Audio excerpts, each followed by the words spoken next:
What do chainsaws, throwing your elderly in the trash, and having a fungus garden have in common? It's the animal that we're looking for today, the leafcutter ant. So join us on this adventure and let's see how many crazy ants we can find. Along the way, we'll conduct a crazy science experiment, find out why these ants can't live without fungus, and share some strange behaviors that make these tiny farmers so much fun to see in the wild. This is where our adventure begins. A dirt road out into the middle of the rainforest, and now it's time to go in there and see if we can find these leafcutter ants.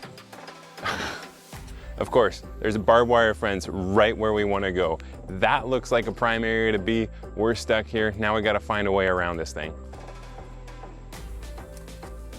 Option A to get through it is to slide down this little muddy bank and slide underneath it. The river's not too deep, and then cross there. Option B is there's no fence over here. However, the water is a heck of a lot deeper. Option C looks like it's too hard to find option C, so we're just gonna go with option B. I managed to keep the electronics dry, but we still had to get the rest of the crew over. Kira wasn't too sure at first, but eventually dove in the water and joined in the fun. We've made it across, and already I see the leafcutter ants on the move. They found something, but they're not bringing it back to the nest yet. So we're gonna have to go find some that are actually working instead of these lazy ones. We found them. Right over here is the classic leafcutter ant highway. Just looking at this trail of ants, you can see their different sizes. Leafcutter ants are born into social caste, each with specific jobs, all to serve the queen. Check this out. One ant is packing up this whole leaf. Uh-oh, that's a soldier ant. So this is what's called the maxima. Sometimes people refer to them as the major. In addition to doing the heavy lifting, these soldiers are equipped with bigger jaws to defend the colony as well as clear the trail. Oh, here comes a really cool one too. Okay, so I'm gonna show you something that's really neat.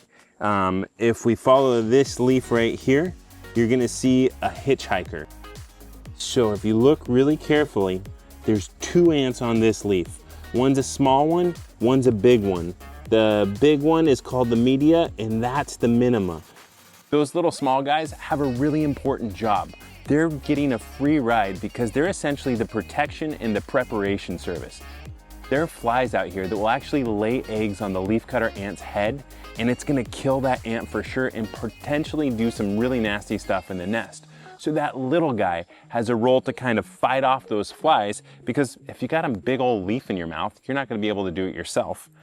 The little guys are also out here prepping the leaves so that when they get back into the nest, then they can kind of turn them into leaf pellets and start feeding the fungus.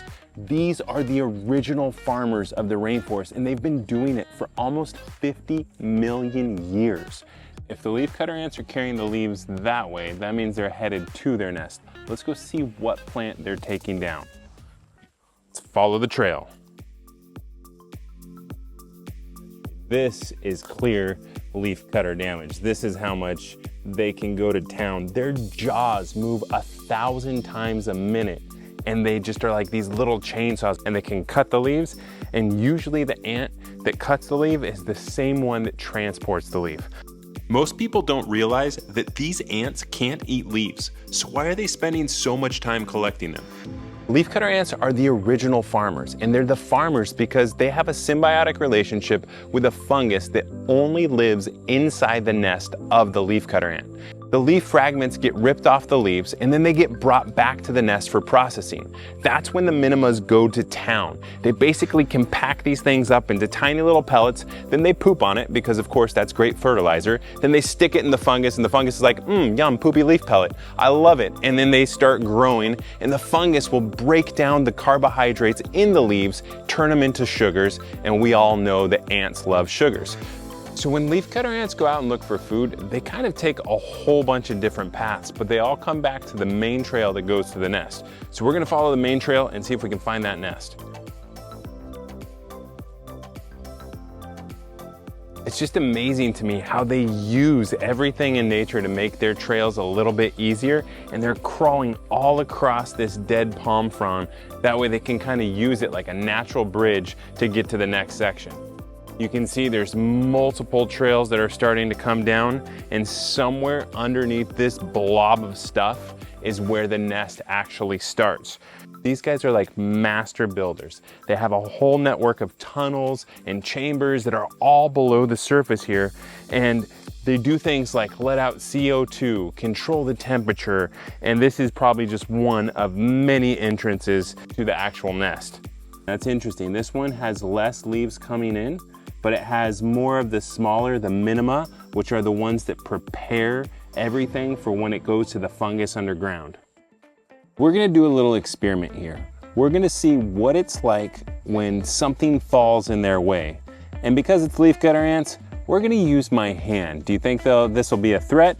Or do you think that they're just gonna try and figure out a way around it, over it? Who knows?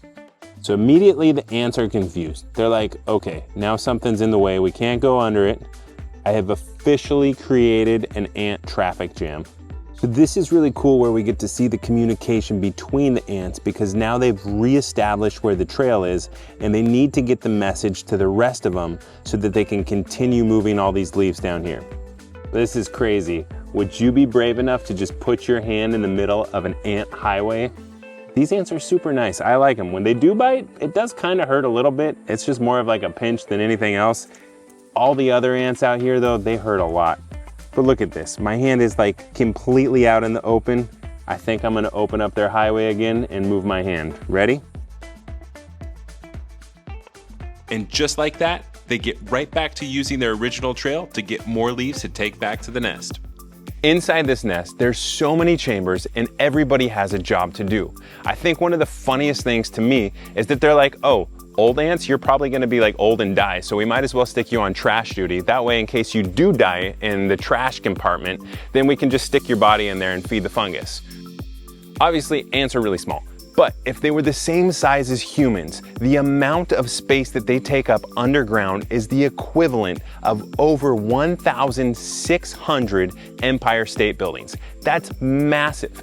So how do these ants keep taking over the world? Well, one night every year, right at the start of the rainy season, all the males and the females that have wings fly up into the air, mate, and the males pretty much die instantly. A lot of females die, like check out how many we found on the beach. But the lucky ones that land back onto the ground, find a suitable place, start their own colony. And the queen has a little piece of starter fungus, kind of like a sourdough starter, but it's a fungus starter, that she brings with her, and she puts it in the ground and immediately starts laying babies, which are gonna then tend to the fungus and then grow this colony to a massive one with over 5 million ants living in it together. So next time you're in the rainforest, don't forget to check out the amazing world that's happening at ground level and below. Hopefully you enjoyed this adventure as much as we did. Please like and subscribe, and in the comments, why don't you let me know if you were reincarnated as a leafcutter ant, which job would you want to take on? See you next time. Peligro Life signing out.